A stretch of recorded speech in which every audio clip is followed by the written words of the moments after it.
자, 오늘 뭐 한미반도체든 또 나머지 이스페타시스든 뭐 여러 하이닉스든 여러 종목에서 좀 충격을 받았어요. 고점 대비 너무 밀려서 일본도 강하고 또 지금 유럽도 강하고 미국 선물도 보란 듯이 강세로 전환돼 있고 그러니까 우리나라만 유독 일본도 1%대로 끝났는데 우리나라만 유독 0.28로 끝났단 말이에요.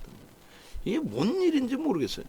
그 매번 그 얘기할 때마다 이제 뭐 정정 불안입니다. 정치적인 정책적인 불확실성 부분이 뭐 지정학적 리스크 부분들이랑 다 포함해서 펀더멘탈적으로 뭐 할인 요인을 받는 거는 어쩔 수 없다. 그렇게 이제 설명을 해드렸는데 뭐그 이상의 흐름으로 돼버리니까 뭐 많이 짜증스럽기도 하고 힘겹기도 하고 그런 거죠. 일단 어찌 됐든 뭐 현재 기준에서 설정해서 놓고 보실 수 있는 부분들 일단 그 삼성전자부터 해서 딱 주봉 흐름 빠르게 보고요. 그 다음에 하이닉스, 이스페타시스, 한미반도체 전략을 설정해서 올려드렸으니까 그 부분은 이제 별도로 또 놓고 보시고 그 다음에 중국 관련주도 이제 거래가 계속 이렇게 되면은 중국 관련주 호텔신라 장중 강세를 띄었을 때 말씀드린 것처럼 거래 제한 쪽이면은 그 추세 강화, 추세 반등 속에서 정리할 위치도 설정을 해야 돼요. 그렇게 해서 대처를 해드릴 테니까 염두에 두시고 주봉 기준에 이제 뭐 IT 주들의 기준점 0061 이렇게 해서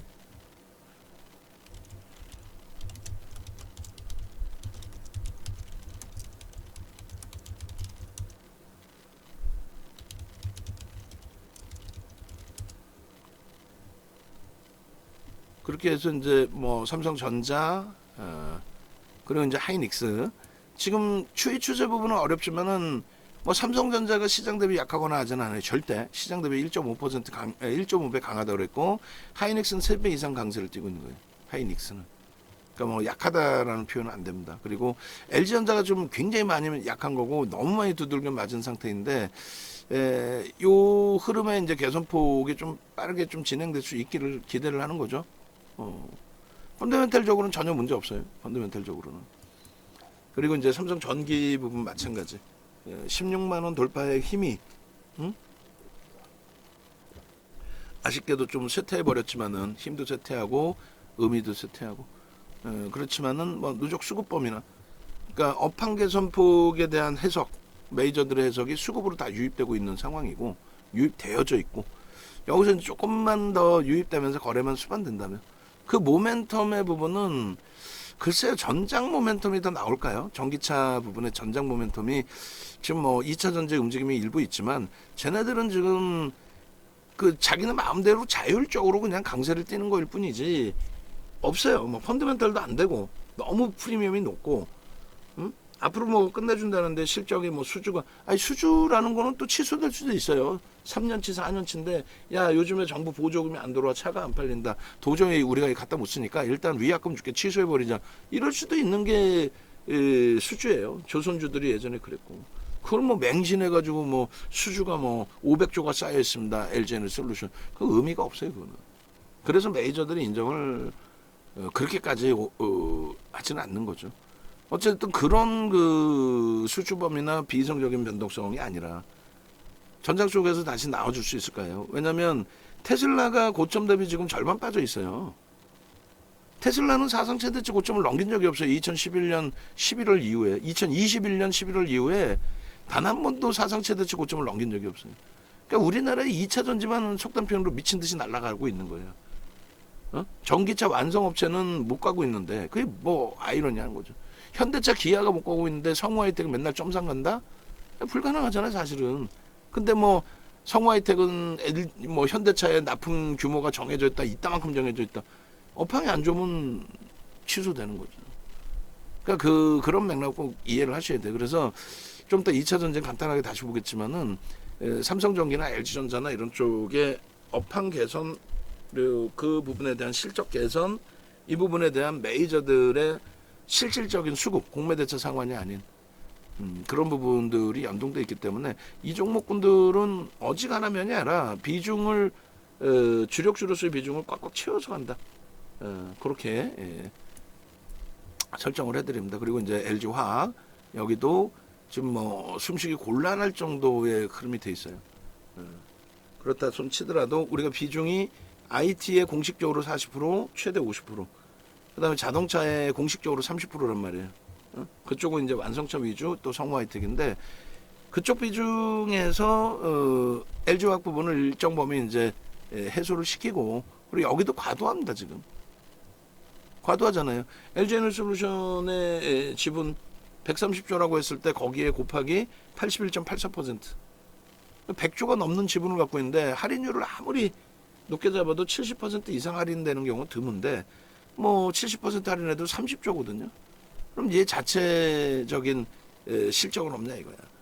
그러니까 지금 그 LG화학의 자체적인 실적 범위를 놓고 해석을 한다면 어떤 거예요? 기초 소재 부분, 양극재, 2차 전지 쪽의 기준, 그리고 이제 뭐 생명과학 부분은 별로 의미 없어요. 그쪽 뭐 실적이 제한적이에요. 어찌됐건 내년에 영업이익만 6조란 말이에요. 영업이익만. 에코프로 이런 애들하고 비교할 바가 아니죠. 얘네들은 지금 말 그대로 수급 논리에 의해서 움직이는 거고 마지막 자락에 그거하고 비교할 논리는 아니란 말이에요. 그래서 삼성 SDI의 그 실적보다도 월등합니다. 근데 시가총액이 뒤집어졌잖아. 짜증스럽게. 그나마 시가총액이 SDI 위쪽에 있으면 그거라도 위안을 잡는데 전체적으로 다 어렵다 이런 식으로. 어쨌든 결론적으로 LG화학 부분도 비중을 유지하면서 대처를 합니다. 그리고 현대로템의 하방이 이제 좀 잡혀져 주기를, 거래는 급감한 상태예요. 이 상태에서 거래가 터지고 돌려야 돼요. 안 그러면은 원형형으로 돌립니다. 이렇게 시간이 좀 걸리는 걸로. 그러지 않고 거래가 빵 터지면서 돌려줘야 빠르게 돌려줄 수가 있어요. 그리고 현대인프라코어도 오늘 장중에 설명드렸습니다만 거래가 제한적인 반등의 신뢰도는 조금 무게감이 떨어집니다. 그래도 여타 종목군하고 다르게 매집이 돼 있는 상태이기 때문에 그러한 부분은 뭐 상당히 긍정적으로 해석을 할 수 있어야 돼요. 또 해석이 돼야 됩니다. 동진 세미캠, 그리고 한미 반도체, 주성 엔지니어링, HPSP, 이스펜타시스 묶어서 대처를 할 거고요. 최악의 경우는 동진 세미캠도 어지간해서는 주력주로 넣어놓은 상태에서 비중 조절을 안 하려고 하는데 내일 상황에 따라서는 한미 반도체로 압축할 가능성도 있어요. 이스펜타시스도. 그 부분은 꼭 염두를 해두십시오. 그 부분은 꼭 염두를 해두시기 바랍니다. 그렇게 해서 전략을 꾸리고 성우하이텍도 지금 11% 수준의 외국인들 수급이 들어와 있단 말이에요. 그에 대비해서 주가가 형편없이 지금 무너져 내려와 있죠. 뭐 10,000원이 깨지면 그거는 의미 없어요. 뭐 10,000원이 깨지면 하한가 가는 것도 아니고 거래 없이 일시적으로 흔들리는 건 그건 의미 부여하지 않으셔도 됩니다. 다만 이제 돌릴 때 마찬가지로 U자형으로 될 수는 없죠. V자형으로 가파르게 올라와야 돼. V도 그냥 V가 아니라 쫙 뻗어 당겨 돌려지는. 그러려면 이제 여기도 모멘텀이 있어야 되는데 완성차 쪽의 변동성이 더 확장이 돼야 돼요. 그러니까 만약에 이제 내가 변동성 매매를 해야 되는데 비중 자체가 아예 없다, 현금 비중이. 그러실 경우에 이제 우선순위를 어디로 두느냐라고 했을 때 거래가 제일 적은 쪽부터 둡니다. 그러니까 시가총액이 또 낮은 쪽부터 둡니다. 비중을 좀 줄였다 다시 들어오는 기준은. 성우하이텍을 그렇게 이제 설정을 잡을 거고, 일단은 비중 유지합니다. 현금 비중이 없어서 너무 곤란한 상황이 아니라면. 그렇게 놓고 보시고 이제 마지막 기준의 변동성 매매 이제 호텔 신라와 파라다이스인데 얘네들도 거래량으로 들어갔는데 거래대금 수급은 들어오는데 거래대금이 지금 없어요. 이번 주까지 해서 거래가 빵 터지지 않으면 하여간에 무조건적으로 가격 반발력이 나오는 시점에서 어느 위치에서 좀 잘릴 겁니다. 위쪽까지 따라붙은 물량이 있긴 한데 8만원, 81,000원에서부터 들어간 거고, 파라다이스는 17,500원에 일단 차익 실현 한번 하고 재편입만 물량이 위에서 잡힌 건데 이쪽도 손절이 되더라도 자를 건데, 다만 굳이 수급이 살아나 있는 상태에서 거래가 좀 둔화되어 있더라도 밑으로 집어던질 필요가 있겠느냐라는 해석이에요.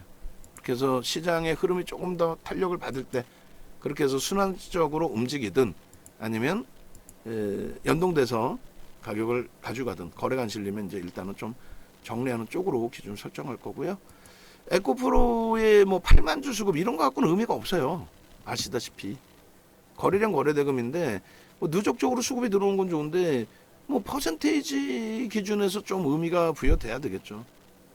뭐 어찌됐든 지금의 기준은 요 앞전 고점을 넘길 때 기준에 꼬리 부분으로 가면은 4조, 최소 3조 5천억, 4조 이렇게 터져야 되는 게 맞고, 요 정도 범위에서는 2조 원대 거래만 터져도 130만 원을 돌파해서 움직임이 나올 수 있어요.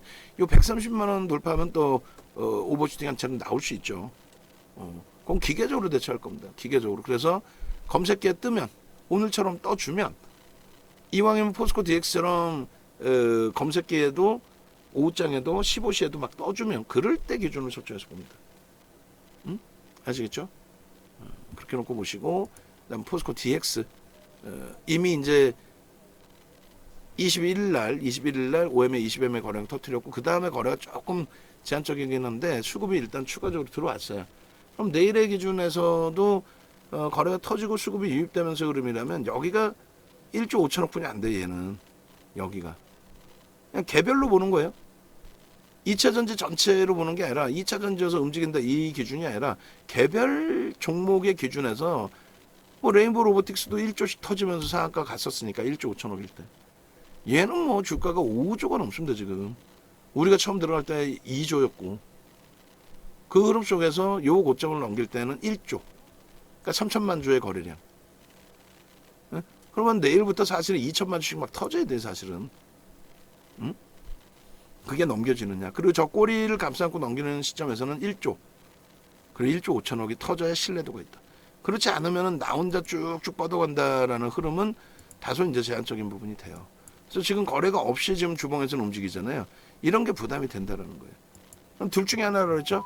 거래가 없더라도 수급이 들어와 있는 거, 또 혹은 수급이 없더라도 거래가 터지는 거, 그런 부분들이 명확해져야 돼요. 둘 중에 하나라도 있어야 기술적인 분석을 한다는 거예요. 둘 중에 하나라도 있어야 기술적인 분석을 한다. 둘 다 없어. 거래도 없고 수급도 없어. 그런 거를 개별 매매 기준에서 들어가겠다. 그럼 대주주 되는 거예요. 자칫 잘못 들어가면 소형주에서. 그런 맥락에서 기준을 설정해서 좀 놓고 보시고, 여러 가지 설정 범위 기준을 명확하게 정형화해서 대처를 하셔야 돼요. 그냥 기분에 따라서 윤종도도 오늘 몇 번을 말씀드리지만은 윤종도의 기분에 따라서 논리적으로 객관성을 가져가지 않고 그냥 윤종도가 이렇게 될 거예요. 뭐 엔비디아 좋아요. 그러면 윤종도가 지금까지 이야기한 나머지 여타 타 케이블 TV 전문가들하고 다르게 뭐 있어요. 객관적이지 않은 주관적인 생각에 이거 이럴 거예요. 저거 저럴 거예요. 엔비디아가 가는데 못 가겠어요. 테슬라가 가는데 못 가겠어요. 뭐 시장 좋으니까 갈 거예요. 이렇게 되면 안 된다는 거죠. 그러니까 철저히 객관적으로 놓고 대처를 해야 되고, 그 부분에 대해서는 내일부터 더 심사숙고해서, 특히 기술적인 부분은, 기본적인 거는 그나마도 만약에 뭐 고점을 살짝 놓치더라도 뭐 하이닉스 4%의 변동이 최고점의 기준 변동은 아니니까 살짝 놓치더라도 기본적으로 실적, 업황, 수급 이런 게 뒷받침이 된다면 가져갈 수 있단 말이에요. 근데 한미반도체, 이스페타시스, 뭐 호텔 신라, 파라다이스, 에코프로, 포스코 DX 이런 종목은 대처가 안 돼요. 기술적으로 대처하는 거 이외에는 펀더멘털적으로는 대처가 안 돼요. 그러니까 실적이 좋아진다 다 이거는 이슈인 거고, 실제 실적이 개선돼 있어야 되는 거고. 그래서 기계적으로 뭐 음봉, 꼬리, 또 오버슈팅 자락에서 차익 실현 이런 부분을 좀 더 냉정하게, 그리고 가급적이면은 종목 검색기에서 나오는 종목 위주로 편입의 기준을 설정하더라도 변동성 매매, 뭐 2차 전지 못 가야 해서 무조건 안 되는 게 아니라, 그래서 어제는 시간 기준에서 10개 형성돼 있었기 때문에 포스코 DX는 좀 제한적으로 봤더라도 오늘 5%를 드린 거는 일단 13시 15시에도 수식이 떴었기 때문에 5%를 드린 거고요. 그리고 내일 봐서 이제 뭐 그것이 연속성을 가져가느냐, 그렇다면 뭐 비중을 늘릴 수도 있는 거고, 그렇지 못하고 거래가 둔화되거나 수급이 꼬인다면은 그러면 뭐 최악의 경우 손절도 할 수 있다라는 부분을 다시 말씀드리는 거예요. 그렇게 해서 그 변동성 매매는 철저하게 좀 기술적으로 대처하는 쪽으로 위주를 찾겠습니다. 객관성을 가지고. 그리고 신성 델타테크 같은 경우, 그런 경우에는 사실상 그 뭐 상한가까지 진입을 해서 마감이 됐는데, 신성 델타테크의 시장 조치 상황, 이런 부분까지 감안을 해서 들여다보는 거지, 그냥 변동이 나온다고 해서 단기 과열 지정 예고라든가 또는